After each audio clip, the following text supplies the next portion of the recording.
से समय के परमेश्वर, आपका परमेश्वर वचन को परमेश्वर, वचन को अभिषेक करना परमेश्वर, उसके द्वारा आप बातें करना परमेश्वर, व्यक्ति से इस बात यीशु मसीह के नाम से आमीन। भजन संहिता का 39 1 से 6 पढ़ेंगे।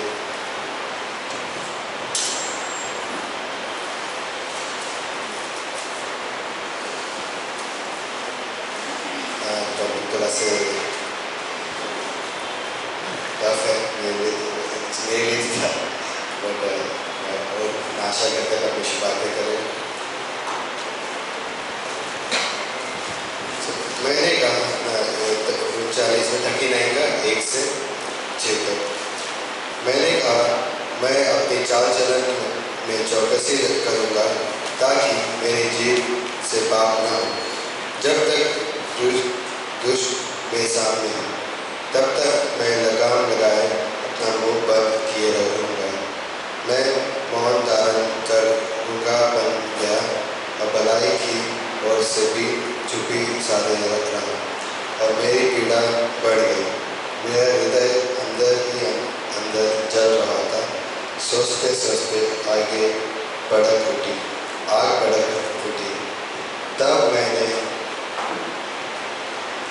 तब मैंने अपनी जीभ से बोल उठा, हे यहोवा, ऐसा कर कि मेरा अंत मुझे मालूम हो जाए और यह भी कि मेरी आयु के दिन कितने हैं, जिससे मैं जान लूँ कि मैं कैसे अनित्य हूँ। देख, तूने मेरी आयु बारिशत भर की रखी है और मेरी अवस्था तेरी दृष्टि में कुछ है ही नहीं। सचमुच सब मनुष्य कैसे भी स्थिर क्यों ना हो तो भी व्यर्थ ठहरेंगे। सचमुच मनुष्य छाया सा चलता फिरता है। सचमुच वे व्यर्थ घबराते हैं। वह धन का संचय तो करता है परंतु नहीं जानता कि उसे कौन लेगा।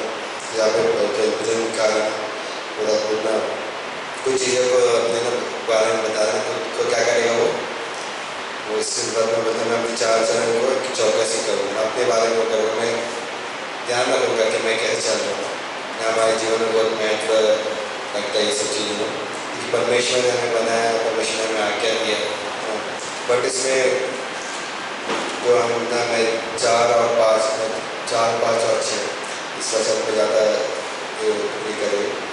उसमें एक चीज़ बताओ, एक क्या बोलता है जो भजनकार है कि मैं मौन धारण कर रूखा बन गया, भलाई और की ओर से भी चुप्पी साधे रहा ना। तो वो कह रहे हो शांत रहे और क्या कर रहा हूँ चौकसी रख रहा और समय के मुताबिक में करना हो। कई बार ऐसा हो सकता है जैसा कितना भी हम ध्यान से करें कुछ चीज़ें नहीं होती ना। कहीं हम सोचते हैं कि नहीं मुझे बदलना है, हम सोच के रखते कि ये करना होगा, क्या होता है वो बदलता है। तो ये लेकिन क्या होता है कि कुछ चीज़ों को उसने अपने ये किया सोच रहे थे कि किस तरीके से अपने आप को या चाल चलन को सब इस चौकसी है ताकि मैं कोई बुराई न करूँ। कि आप आसपास कौन है लोग हैं जो अविश्वासी दुष्ट नहीं बोलेंगे, अविश्वासी लोग जो परमेश्वर जानते नहीं है। बट ये व्यक्ति जो ये कर रहा था क्या हो रहा है, कुछ चीज़ें वो सोच रहे हैं कुछ चीज़ों के बारे में। क्या बोलते हैं कि है यहोवा, ऐसा करके मेरे अंत मुझे मालूम पड़ जाए ना। वो अपने जीवन के बारे में बता ये कह रहे कि मुझे मेरे जीवन के महत्वाकांक्षा में क्या मैं जीवन क्या उसके बारे में। और ये चीज़ें कहता है ना, इसमें एक चीज़ कहता है जो 14 में, और यह भी कि मेरी आयु के दिन कितने हैं, जिससे मैं जान लूँ कि मैं कैसा अनित्य हूँ। देख, तूने मेरी आयु बारिशत भर की रखी है ना। तो यहाँ पे वो बता रहे कि जीवन ना मेरा आयु ना एज कितना है बारिश है। इंग्लिश में वर्ड एंड मतलब आपको समझ पाया बारिश का मतलब क्या है। ज़्यादा नहीं ना, जैसे एक हाथ के इतना ना समझना। एक मतलब जो मैं सर्च कर रहा था मुझे कितना वर्ड इतना नहीं पता, और होता है कि जैसे अपना हमारा जो हाथ है ना इतना छोटा सा ना हम समझ पाता, हम देख सकते ना, तो इतना छोटा है हमारा मतलब आयु रखा है। ना सचमुच। और इसमें जो 5वें में मतलब कि और मेरी अवस्था की दृष्टि में कुछ नहीं। हम जो भी कर रहे हैं ना, हम व्यवसाय से हमारे जीवन में बहुत व्यस्त है। हाँ, और बट क्या कहता है परमेश्वर के सामने ये सब कुछ भी नहीं ना। और सचमुच सब मनुष्य कैसे भी स्थिर क्यों ना हो, वो तो भी व्यर्थ है। ज़्यादा हो गया। सो जो इसमें का सचमुच सब मनुष्य कैसे भी स्थिर क्यों ना हो तो भी व्यर्थ रहेगा ना। तो इंग्लिश में इसमें इंग्लिश में ना बहुत अच्छे तरीके से समझाता है इस वर्ड का मतलब क्या है। हिंदी में मैंने इसको ये किया तो बोला निश्चित रूप में प्रत्येक मनुष्य अपनी सर्वोत्तम स्थिति में केवल एक बाप है ना। मतलब एकदम सर्वोत्तम स्टेज ना, इंग्लिश में मतलब बेस्ट ना, अपने बेस्ट में ना। सो तो हम चाहे से कोई भी व्यक्ति हो, कितना भी धनी होने दो, कितना भी बुद्धिमान होने, कितने भी ना टैलेंट होने दो, और क्या बोलते हैं कि वो इसी एक बाप है ना। जब यहाँ का जो व्यक्ति बताते हैं कि मनुष्य के कैसा मनुष्य कैसे, बाइबल में मनुष्य को कैसा कंपेयर किया ना, जैसे इसमें बोलते हैं कि बाप की तरह ना। और आगे चक्रवचन में कहता है एक छाया की तरह। तो छाया कैसा होता है, बस ना शैडो शैडो ना, लाइट है तो है, उसके बाद नहीं होगा ना। अच्छा बाप भी कैसा बस आता है निकल जाता है ना। मतलब उसको हम पकड़ के नहीं सकते, इतना देर रहेगा इतना होगा है ना। और दूसरा एक और कहता है कि घास की तरह हमारा जीवन कैसा घास के समान है, याकूब का किताब में ना। बताओ आज है कल आग में फेंक दिया जाएगा। और क्या क्या लगता है आपको, कुछ बता सकते हैं किस चीज़ से कंपेयर किया बाइबल में अपना जीवन को। तो ये 3 चीज़ में चला जाता है। इसमें 2 लिखा है ना, बाप छाया और एक और याकूब में घास। मैं कहने मतलब कि हमारा जीवन ऐसा है ना, वो बेस्ट मतलब कि प्रत्येक मनुष्य अपनी सर्वोत्तम में भी बाप की तरह ना। एक दूसरा मतलब कि जैसे हमारे जीवन में कब क्या होगा हमको नहीं है ना, हमें पता नहीं ना। जैसे कई बार न्यूज़ में सुनते, बहुत सारे न्यूज़ सुनते ना कि एक व्यक्ति सडनली डेथ हो जाता है ना। मेरे को सकते अच्छा खासा ना न्यूज़ में नहीं लेकिन बता ना, हमारे परिवार में या रिश्तेदारों में भी सुनते कई बार कि कहना अच्छा खासा कि अचानक बीमार हो गया, डेथ हो गया, और शौक हो जाते हैं ना कई बार ना। ऐसा हुआ कि बहुत सारे न्यूज़ में एक बार रिसेंटली में कुछ समय पहले आया था व्यक्ति अनबिलीवर अपना कॉन्सर्ट कर रहा था। अब कॉन्सर्ट करने के बाद अपने ग्रुप में गया, उसका डेथ हो गया है ना। मतलब कहने वाला जीवन हमारा वैसा है ना। बट ऐसे जीवन में तो क्या मतलब इसका मतलब ये क्या क्या करना चाहिए, इम्पोर्टेंट क्या है हमारे लिए ना। जैसे इसमें क्या बोलते हैं चक्रवचन में सचमुच ना, वो कहते मनुष्य छाया से चलता फिरता है ना। सचमुच निर्भर घबराता है, वह धन का संचय तो करता है परंतु नहीं जानता कि उसे कौन देगा ना। धन के बारे में यहाँ पे कह रहा है कि धन के बाद धन वो कमा रहा है, सब चीज़ें कर रहा है लेकिन पता नहीं कि क्या होगा ना। अभी ये कमा रहे बट कल कौन इस्तेमाल करेगा है ना। तो मैं कह रहा था ये नहीं क्या ना, मैं ये नहीं कहना चाहता ना कमाना गलत है ना, ये सब तो करना है। बट बाइबल में कहता है ना, परमेश्वर ने वाक्य दिया, बट ना धनी होना भी गलत नहीं है। बाइबल में बहुत सारे वचन है, वो कहता है ना परमेश्वर चाहता है कि हम आशीषित हो ना। याकूब व्यवस्था में 8वां वचन में 8वां में कहता है कि परमेश्वर तुम्हें सामर्थ देता है ताकि तुम ना काम करो ना, तुम इस सब चीज़ों को करो। परमेश्वर सामर्थ देता है ताकि हम चीज़ों को करें है ना। और नीति वचन का 10:22 क्या कहता है कि धन संपत्ति परमेश्वर के आशीष से ही आती है, तो परमेश्वर के आशीष से मिलता है। परमेश्वर उसमें कोई दुख नहीं जोड़ता। परमेश्वर है ना, परमेश्वर चाहता है कि ये सब चीज़ हम करिए, हमारे परिवार को संभालना है, हमें जॉब करना है, कमाना है ना। अब हमारे पैशन के पीछे पैशन होगा हमारे, कई लोग पैशन होता है, पैशन के पीछे भागते ना। यस वो चीज़ यस सब चीज़ सही है, बट हमें क्या ध्यान रखना है हमारे जीवन। कई बार ये वचन कई बार ये सब निराश को भी कर सकते हैं। मतलब तो यस हम कर रहे हैं बट करना ना क्या हो सकता है, मतलब तो कर रहे तो क्यों कर रहे हैं ना। व्यर्थ है कि जैसे उसको बोलना कि व्यर्थ में घबराते हैं, व्यर्थ में चिंता करते हैं, वैसे व्यर्थ में परिश्रम करते हैं ना। तो एक किताब है ना बाइबल में जो इसी वचन से जुड़ा हुआ है, वो सर्वोपदेशक की किताब है। सर्वोपदेशक का किताब इसने लिखा है सुलेमान ने। सुलेमान सबसे धनी व्यक्ति था ना समय में, ना उसके इतना धनी कोई नहीं था। अगर हम राजाओं का किताब पढ़ेंगे, पहला राजा का किताब, तो उसमें हमें शमूएल का स्टोरी मिलता है। कितना बुद्धिमान था वो, ऐसा वो बुद्धिमान था, वो उसके पास धन था, उसके पास उसके हर चीज़ अद्भुत था। वो प्रकाश सर्वोपदेशक में वही कहता है कि ना मैंने जो कुछ मेरे आंखों ने चाहा मैंने उस चीज़ों को पा लिया। मैंने ऐसी कोशिश चीज़ें रख नहीं छोड़ी, जो चीज़ों से आनंद मिलता है वो चीज़ें मैंने ये किया। तो एक शब्द है जो इसका इस्तेमाल करता है, क्या कहता है कि सूरज के नीचे कोई भी, सूर्य के नीचे कोई भी चीज़ें नहीं है, मतलब सूर्य के नीचे सब चीज़ें व्यर्थ है ना। तो जैसे भाषा को एक क्लास में सिखा दे उसमें क्या करते थे। लेकिन हम एक ऐसा किताब है जब कोई व्यक्ति इस संसार को आनंद उठा रहा है ना, आनंद संसार में पूरा डूब गया है, और ये किताब पढ़ेगा तो निराश हो जाएगा, क्योंकि सब उसको ये सब में कर रहा है, सब कुछ व्यर्थ है। लेकिन अगर कोई व्यक्ति निराश है ना, बहुत सारी चीज़ों से जा रहा है, और ये किताब पढ़ेगा उसको एक आशीष मिलेगा ना, अद्भुत आशीष मिलेगा, क्योंकि इसमें आखिर में वो चीज़ मिलता है ना, वो चीज़ में कई बार निराश हो जाए तो कोई व्यक्ति कोई आशीष पा सकते ना। सो व्यर्थ है ना सब चीज़, बट हम क्या कर रहे हैं? कमाना है हमारे लिए इम्पोर्टेंट है। और परमेश्वर नहीं कहते हैं ना, कहते हैं कि जो व्यक्ति काम नहीं करता वो खाए बिना, चाहे वो दूसरा टेस्ट करने की किताब में लिखा, मतलब परमेश्वर अपने आदम को बनाया भी काम के ना, उसको काम दिया था। परमेश्वर चाहते हैं हम काम करें, हम ना हर चीज़ें करें, बट हमें क्या चीज़ें को ध्यान रखें इसीलिए ना। तो वो एक सबसे बड़ा विषय है। हमारा जीवन एक ही चीज़ ना, एक ही व्यक्ति से कीमती बनता है, एक व्यक्ति की वजह से परमेश्वर नहीं। इस बिना परमेश्वर के हमारा जीवन कैसा है? खाली है, यस खाली है, व्यर्थ है ना, कुछ चीज़ें नहीं। यस ना गलत है कि परमेश्वर ने हम सबको उसके स्वरूप में बनाया।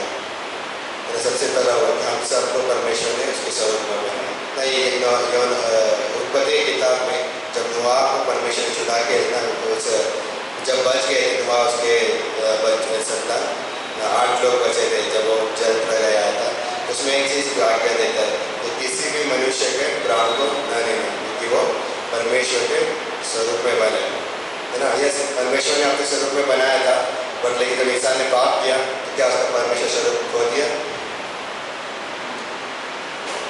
ना। ये सब कई वैसे इंसान के अंदर पापी स्वभाव कुछ चीज़ें जुड़ गई, परमेश्वर से कहता है कि वो अपने उसके स्वरूप में, परमेश्वर के स्वरूप में कब कहा? जब वो पाप में थे ना, नूह के समय में सब पापी थे। वो चीज़ है, यस परमेश्वर ने हमें बनाया, परमेश्वर ने हमें कीमती करके देखता है। यस हम ना बाप की तरह जैसा आज है कल नहीं है, बट हमारा कीमत है ना, प्रेशियस। हम परमेश्वर के नज़र में प्रेशियस है ना। परमेश्वर ने अद्भुत तरीके से हमें क्या किया? छुड़ाया ना, उसके लिए हम ना परमेश्वर और हमेशा धन्यवाद देते हैं ना, तो परमेश्वर किस तरीके से हमें छुड़ा के देते हैं ना।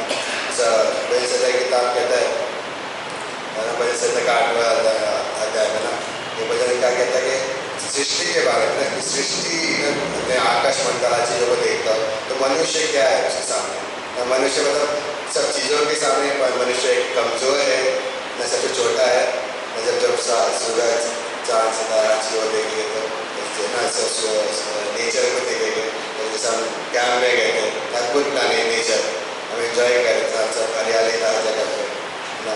तो अद्भुत था वो सब चीज़ें। लेकिन ये सब चीज़ें क्या है? परमेश्वर ने बनाया, बट उस किसके लिए बनाया था? मनुष्य के लिए बनाया, हमारे लिए परमेश्वर ने सब चीज़ों को बनाया ना।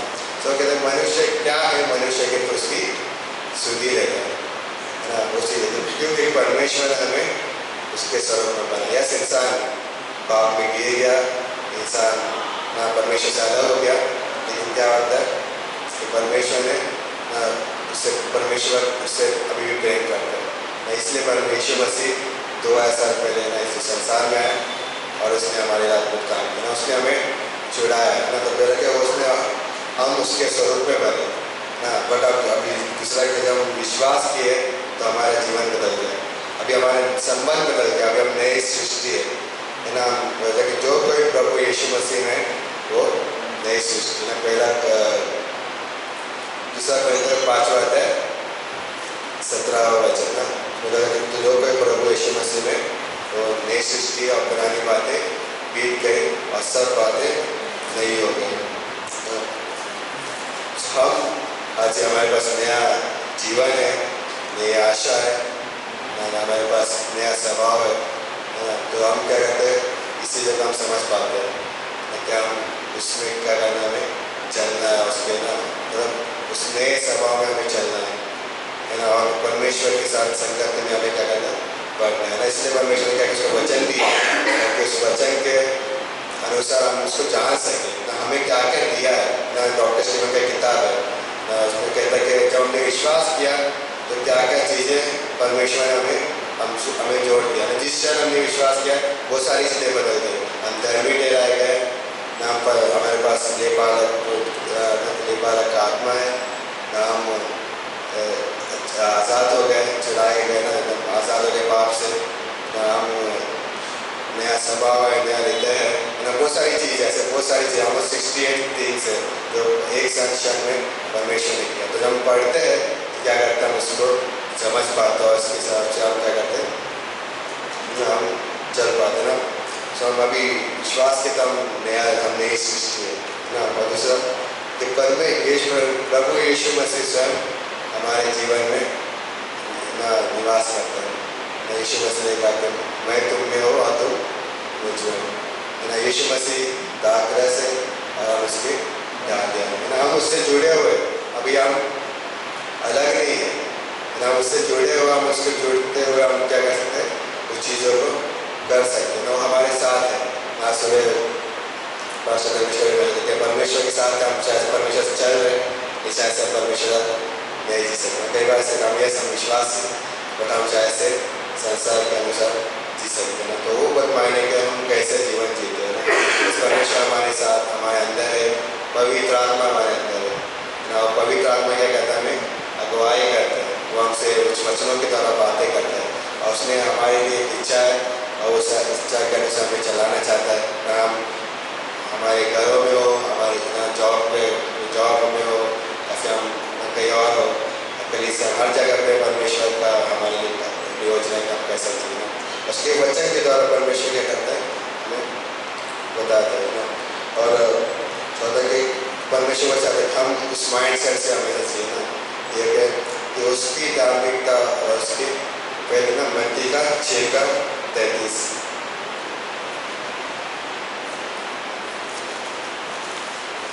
पढ़ सकते हो ना।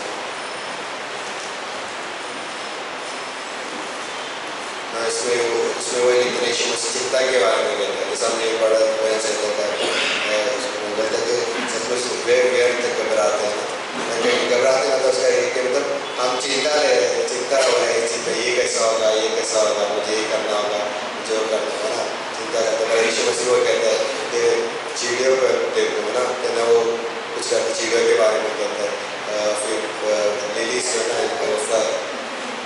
फूलों के बारे में कहता है ना, कि क्या वो कुछ भी नहीं करते पर परमेश्वर उनको संभालता, परमेश्वर उनको सुंदर बनाता है। क्या इसमें मत्ती का 6:33 इसीलिए पहले तुम परमेश्वर के राज और उसके धर्म की खोज करो, तो ये सब वस्तुएं भी तुम्हें मिल जाएंगी। पहले तुम क्या करो, उसकी धार्मिकता, उसके राज्य की खोज करो। ये जो पहला चीज ना, गॉड इज पहला चीज, जैसे परमेश्वर ने हमें बदल दिया, परमेश्वर ने हमें नया जीवन दिया अभी बहुत समय में, और क्या पहला चीज क्या है, सबसे पहला उसके धार्मिकता, उसके राज्य में, ये चीज़ इम्पोर्टेंट है ना। तो ये चीज़ जैसे ये वचन पढ़ा के वजह से लगा 39:5 है ना, 4 से 7 से लेकर 6 तक ना, वही कहता है मुझे दिन की ना कब अंत होगा ना, मतलब मेरा अंत मुझे मालूम करने दे, मेरा आयु कितनी नहीं, हम नहीं जान सकते सब चीज़ें। पर क्या होता है कि हम जैसा हम बाप की तरह है, हम कभी भी जा सकते करना, ये कुछ भी हो सकता है किसी के जीवन में। बट क्या कहता है ये जब तक हमारे नया स्वभाव किया, नया जीवन है, तो हमें क्या ऐसा करना चाहिए कि उसके धार्मिकता, उसके राज्य की खोज करना चाहिए। जैसा कहते कि प्रथम चीज़ को प्रथम रहने दो। हम कई बार प्रथम चीज़ को अच्छा समय निकालने का है, समय मिला तो हम करेंगे। कई बार हमारा माइंड समय मिला तो बाइबल पढ़े, समय मिला तो संगत नहीं चर्चा मांगने। बट हम क्या प्रथम चीज़ को जब हम प्रथम मानते हैं तो हम उस चीज़ों को हम आनंद उठा सकते हैं। हम मतलब हमारे जीवन में ना उसमें क्या होता है कि बाकी सब चीज़ें उसमें जोड़ दिया जाएगा। नहीं हम बाकी सब चीज़ों की बाकी सब चीज़ें हमारी जरूरत है, नहीं समझो धन हमें जरूरत है, धन की जरूरत है, इससे काम करते हैं ना, हम हर चीज़ की जरूरत है। क्या था ये सब चीज़ें ये गॉड चाहता है कि हम चीज़ें ना, बट गॉड क्या चाहता है पहला वो चीज़ क्या हम उसकी धार्मिकता, उसके राज्य की खोज करें ना। सो हम ना सबोपदेश किताब में आते हैं जो इसे क्लोजिंग में ज़्यादा समय मैं नहीं ले रहा, निकल वो टायर्ड थे, जो गीत होती टायर्डनेस अभी तक है, बट आत्मा से भरे हुए थे, मैंने एंजॉय किया। कुछ ना आत्मा तैयार है, शरीर ऐसा तो शबोपदेश किताब कुछ वचन पढ़ेंगे जो हमने अभी बातें किया, वही शबोपदेश किताब में लिखता है।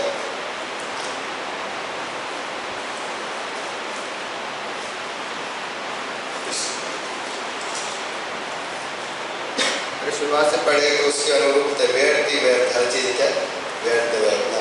बट वो एक भी चीज़ बताता है कि यस जो हम कर रहे हैं वो व्यर्थ नहीं है ना, वो चीज़ परमेश्वर का आशीष का हिस्सा है ना।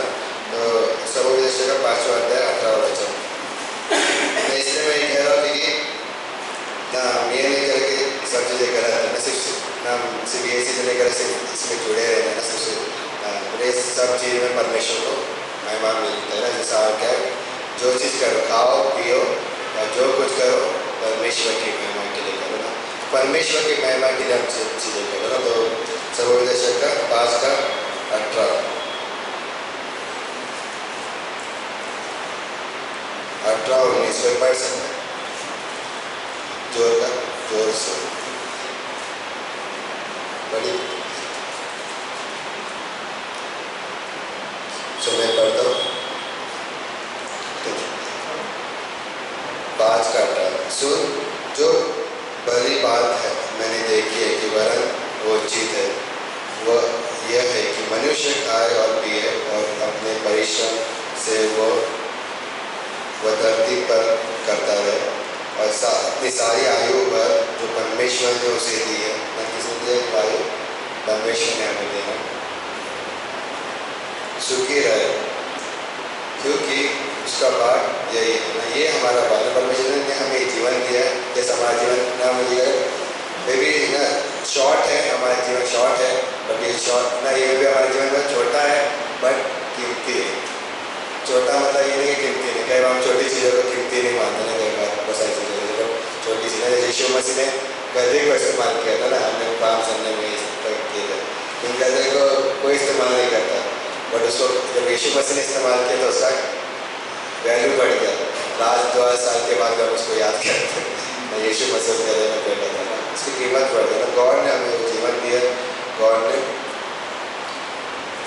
चाहते कि हम सुखी रहे ना, गॉड चाहता कि हम उसमें सुखी रहे, हम आनंदित रहे ना, हम नहीं निराश हो गए ना, जब चिंता करते रहे, बट गॉड चाहते कि हम उसमें आनंदित रहे। इसलिए कहते हैं आज का दिन भगवान ने बनाया, हम उसमें आनंदित रहे, हम उस हिसाब से देखते हैं कि आज जैसे आज हमारे दिन है ना, कल में भी यीशु मसीह आ जाएगा हमें देने के लिए, हमें नहीं पता, बट हम आज का दिन मिला है तो आज के दिन हम इसको इस्तेमाल करते हैं परमेश्वर की महिमा के लिए ना। और गॉड चाहता है कि हम सुखी रहे, और क्या होता है ये उसका परिश्रम है, मतलब उसका भाग है। वरन हर एक मनुष्य जिसे परमेश्वर ने धन संपत्ति दी हो और उनसे आनंद भोगने और उसमें अपना भाग लेने और परिश्रम करते हुए आनंद करने की शांति भी दी है, सशक्ति भी दी है। ये परमेश्वर का वरदान है ना। तो ये सब चीज़ें किसने परमेश्वर ने दी है ना। इसको हम परिश्रम करने के लिए ना परमेश्वर ने हमें दिया ताकि आनंद करने की शक्ति भी हमें दी है। तो गॉड ने ये सब चीज़ें दी है ना। तो इसलिए क्या कहते हैं, हर चीज़ को परमेश्वर की महिमा के लिए इस्तेमाल करना। सब कुलिशर किताब में बोलता है, इफिशिया और कुलिशर किताब में दासों के बारे में कहता है। दास उस समय में दासों का ना वो टफ था, मतलब जब कोई व्यक्ति किसी का दास बन जाता है तो उसके अधीन आ जाता है, और दास जैसा वो ना मालिक चाहता है वैसा उसको जीना पड़ता है ना। अगर उसका स्वामी अच्छा होगा तो उस व्यक्ति के लिए अच्छा, लेकिन उसका स्वामी अगर अच्छा नहीं हुआ तो वो टफ होगा ना। लेकिन मतलब उसमें क्या कहता है पौलुस के स्वामी क्या होता है, दास अपने स्वामी के अधीन रहना, और जो कुछ कर रहे हो परमेश्वर के लिए कर रहे हैं ना, दिखाने के लिए नहीं, लेकिन क्या कर रहे हैं परमेश्वर के लिए, क्योंकि वो विश्वासी बने। दास है लेकिन वो विश्वासी है, तो मतलब विश्वासी वाला स्वभाव दिखाना। तो दो चीज़ें गौर चाहते हैं कि हम जब काम भी करें तो हम क्या करें, परिश्रम करें, हम आनंद से करें उस चीज़ों को ना। और यूहन्ना का तीसरा यूहन्ना का दूसरा वचन उसमें भी कहता है ना कि ना वो पढ़ सकते हैं।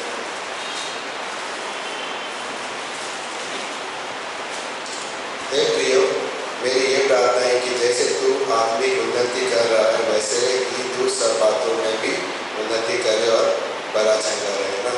सो ये चीज़ें समझ रहे ना, मैं क्या कहना चाहता हूँ कि मतलब जैसे कोई चीज़ें गलत नहीं ना, परमेश्वर ने दिया है तो परमेश्वर के लिए हमें हर चीज़ें करना है। परमेश्वर चाहते हैं जैसे हम आत्मिक जीवन में बढ़ रहे उन्नति पा रहे, वैसे हर चीज़ें में उन्नति पाए। गॉड चाहते हैं कि हम उन्नति पाए, हम सुखी रहे, हम आनंदित रहे ना।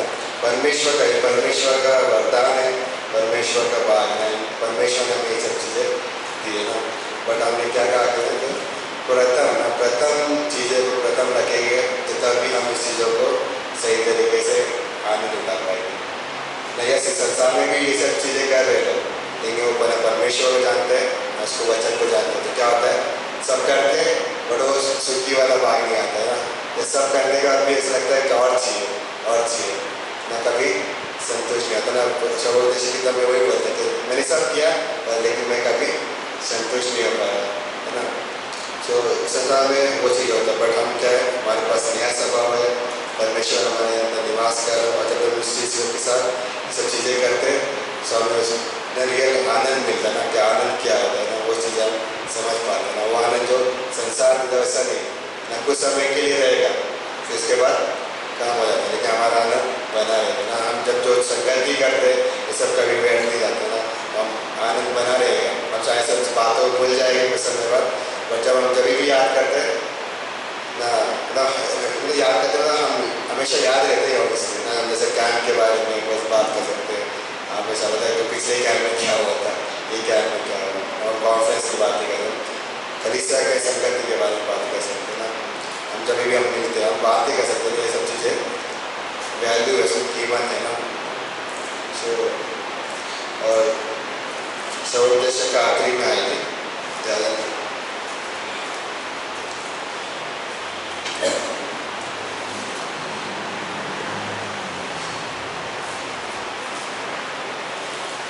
उसमें आखिर में ना एक चीज़ होती है, आखिर में ना 12:13 में उसमें ये चीज़ कहता है ना, सब बातों को सुना, अतः अंत की बात ये है ना। ये कंक्लूजन है ना, वो मतलब एक किताब ना, जैसे लिख रहे ये किताब जब ना अगर पढ़ेगी तो इसका ये इस तरीके से कि जब सुलेमान जब प्रचार कर रहा तो क्या कहना है, बैठती वही सब निराश हो गए इसकी बातें सुन के कि मतलब सिर्फ व्यर्थ की बातें कर रहे हैं ना। बट देखिए होता है कि आता हमारे कंक्लूजन सारांश क्या है ये सब चीज़ों का, हम कह रहे यस सारांश क्या है ये चीज़ों का, कि हम ना मतलब कि मेहनत करना है हमें ना, हमें परिवार को देखना है ना, हमें फ्यूचर के बारे में प्लान करना है। बट सारांश क्या है, सारांश ये है कि परमेश्वर का भय माने और उसकी आज्ञाओं का पालन करें, क्योंकि मनुष्य का संपूर्ण कर्तव्य वो ये है हमारा संपूर्ण कर्तव्य है ना। परमेश्वर ने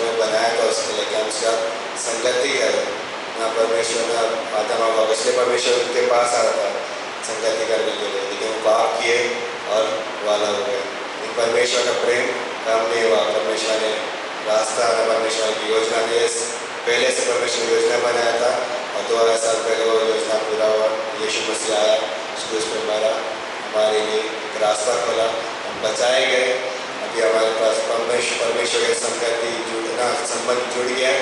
हम उसके पास जा सकते हैं, प्रार्थना कर सकते हैं ना। और क्या बोलते हैं, जो किताब दिया है नई बाइबल जो हमारे पास दिया, क्यों दिया कि हम उसको जाने और उसने जो आज्ञा इस बाइबल में दिया है हमारे लिए उसका माने।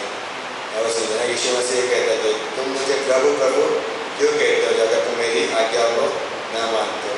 अगर धन्य है वो व्यक्ति जो मेरी बातों को सुनता है और करता है। परमेश्वर चाहता है कि आज्ञा पालन है कि हम उसके सुने और उसको चले। अगर हम उससे सुन रहे बट हम उस चीज़ों को कर रहे हैं। मैंने भी बहुत समय पहले एग्जाम्पल दिया था ना, ओबीडियंस, आज्ञा पालन के बारे में। कि आज्ञा पालन का तो कुछ लोग याद होगा, एक बार पिता अपने बेटी से कहता है कि घर ना तुम्हारा रूम गंदा है, इसे साफ करो। तो क्या है, उसके समय के बाद बेटी क्या होती, पिता उनके फादर अपने पिता, मैंने याद कर लिया आपने जो कहा कि तुम्हारा रूम गंदा है, इसे साफ कर। तो वही कहने के लिए नहीं, मतलब याद करने के लिए नहीं बोल, तुम्हें कुछ करने के लिए मैं बोल रहा हूँ कि साफ करो। मैंने इसको याद कर दिया है और मैं अभी इसके ऊपर डिस्कशन करूँगी कि ना अपने दोस्तों को मिल के कि तुम्हारा रूम गंदा है, इसे साफ करो। इसका मतलब क्या है, हम इसको और गहराई में समझेंगे इस चीज़ों से। नेक्स्ट कहने मतलब है, उसके पापा क्या करते कि उस व्यक्ति की ना वो बेटी रूम को साफ करें क्योंकि उसका रूम गंदा है। वो सिंपल आ गया था बट वो क्या याद करने के लिए, बाइबल ये चीज़ है ना, बाइबल से हमें याद करने के लिए नहीं है, लेकिन इस पर क्या करें, हम उसकी आज्ञा पालन करें ना। हम जैसे ये मुझे याद है वचन, हम पूरा वचन बाइबल याद है, पर क्या हम उसको प्रैक्टिकल में लेके आए। जब बाइबल में कहता है कि उसको प्रथम स्थान लेने के बारे में, कि जैसे मध्य का चेत करते हैं, इसमें हम उसके राज्य और धार्मिकता खोज करें, हम उसे याद नहीं करते बड़े से उसका महान जीवन में लेकर आना। यस, उसको हम प्रथम स्थान में, परमेश्वर और उसके राज्य और उसकी धार्मिकता प्रथम स्थान में। इसका मतलब क्या है, समझना सीख नहीं है और इसको अप्लाई करना है ना। प्रेम करने के बारे में, तो प्रेम करना याद नहीं करना है बट इसे अप्लाई करना ना। हम उसको अप्लाई करते हैं, प्रेम करना क्या होता है ना, जब एक दूसरे से प्रेम करते इसका मतलब क्या होता है। तो ऐसे हम बाइबल पढ़ते उसको समझते और उसको हम क्या करते हैं, कार्य में लेकर आते हैं और उससे प्रेम मानते और उसकी आज्ञा पालन करना, वही हमारा करते हुए इस दुनिया में हम कब तक यीशु मसीह हमारे लेने आने वाला। हमसे मृत्यु की बात नहीं कर रहे, हम बोले कि यीशु मसीह हमें लेने आने वाला है। कब आएगा हमें नहीं पता। यीशु मसीह कहता है उस समय आऊँगा जब तुम्हें मेरी ना तुम जब तैयार नहीं होगे ना। अपने शब्दों में कह रहे थे मालिक उस समय पे आएगा जब सेवक तैयार नहीं होगा। हमें भी ऐसा हम ऐसे जी सकते हैं, अभी समय बाकी है यीशु मसीह आने को, अपना प्लान बनाते हमारे फ्यूचर के लिए ना, अपने मेरे लिए, अपने परिवार के लिए ना, बच्चों के लिए प्लान बना सकते हो, सब चीज़ों की सबसे कह सकते हैं। बट यीशु मसीह कब आएगा हमको नहीं पता। हमारे जीवन वो आप किस तरह, बट हम क्या करते हैं, हम हर दिन को इस तरीके जीते कि आज का दिन परमेश्वर ने दिया ना, तो आज के दिन के साथ आज में शायद आज रात पर यीशु मसीह है, तो आज जो दिन दिया है उसका हम उसकी आज्ञा को सुनते हैं, उसकी आज्ञा को मानना जरूरी है ना। और जब वो करते हैं ना तो हम क्या सुनेंगे कि शाबाश मेरे विश्वास के दास, जो थोड़े भी विश्वास। सब परमेश्वर में हर एक को अलग अलग वरदान दिया, अलग अलग टैलेंट दिया, अलग अलग पर्पस है। बट हम जिन चीज़ों को करते हैं तो क्या होता है, परमेश्वर को महिमा मिलता है ना, परमेश्वर से प्रसन्न होता है, परमेश्वर उस चीज़ों के लिए हमें इनाम दिया। इनाम से ज़्यादा ये है कि हम वो सुने ये ना, शाबाश मेरे विश्वास के साथ। ये सुनना सबसे बड़ा इनाम है हमारे रहेगा। यीशु मसीह के वो संग सुनेंगे। सो हमें आशा करता हूँ परमेश्वर ने बातें की। पिता परमेश्वर धन्यवाद है, परमेश्वर तुम के लिए समय को धन्यवाद है, परमेश्वर धन्यवाद है, परमेश्वर इसलिए परमेश्वर हमारा जीवन परमेश्वर प्राप्ति करो परमेश्वर, जो भी है परमेश्वर प्रार्थना करो परमेश्वर, मदद कर परमेश्वर। हम इस समय जितना समय हमारे पास है परमेश्वर, उस आपको परमेश्वर प्रथम स्थान दे परमेश्वर, आपके वचनों का प्रथम स्थान दे परमेश्वर, हेल्प करो परमेश्वर, क्योंकि यही हमारा कर्तव्य है परमेश्वर कि हम आपका भय माने, आपकी आज्ञा का पालन करो। ये सीधे से परमेश्वर आपको बात है परमेश्वर की आपके बच्चे परमेश्वर आपकी बातों को माने परमेश्वर, धन्यवाद परमेश्वर, हेल्प करो परमेश्वर, हर एक आप क्या तो मेरे परमेश्वर समय परमेश्वर आप जो है परमेश्वर परमेश्वर और परमेश्वर आप परमेश्वर चंगाई ले जाना परमेश्वर, आत्मा में परमेश्वर आप सामर्थ देना परमेश्वर, धन्यवाद परमेश्वर, आपका महिमा मेरे परमेश्वर, धन्यवाद परमेश्वर, आपको जो है परमेश्वर हर एक को आप क्या तो बोले परमेश्वर, आप जानते परमेश्वर कौन व्यक्ति किस स्थिति जा रहा परमेश्वर, लेकिन आप परमेश्वर के वचन के द्वारा परमेश्वर के आत्मा के द्वारा मजबूत करना और आप बढ़ाना परमेश्वर, धन्यवाद परमेश्वर, धन्यवाद बस समय यदि कोई जगह पे है जैसे आप संगति से जुड़े हुए आप यीशु को जानते हो बट अभी तक यीशु को अपना उद्धार का तरीके स्वीकार है, तो आपके पास ये मौका है कि आप ये कह सकते हैं यीशु मेरे जीवन में मेरे पापों को क्षमा करो, बस बिना यीशु मसीह के हमारा जीवन व्यर्थ है, बट यीशु मसीह के बाद यीशु मसीह हमारे जीवन में आने का हमें कीमती होता है, इसलिए कि 2000 साल में जो हमारे लिए है हमें पापों से छुड़ाने के लिए और हमें एक नया जीवन देने के लिए, इस बात पर विश्वास करें और विश्वास से प्रार्थना कर सकते हैं यीशु आप विश्वास करता हूँ क्षमा करो मेरे जीवन को कीमती बात, धन्यवाद धन्यवाद परमेश्वर इस समय के लिए आप क्या तो मेरे परमेश्वर के समय